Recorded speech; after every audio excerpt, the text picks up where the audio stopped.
Tunataka tujifunze ulimwengu wa roho kuwa upo.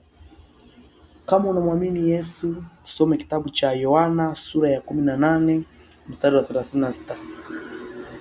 Wakina Pilato, wafalme wa duniani, walipomwona Yesu amezaliwa, walihisi kama yeye ni mfalme wa ulimwengu.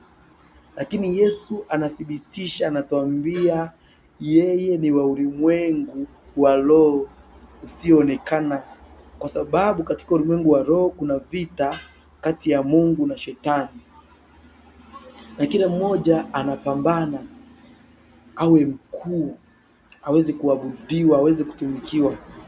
Lakini Yesu anamwambia Pilato, Yohana sura ya 18 mstari wa 36, mimi sio mfalme wa ulimwengu. I'm not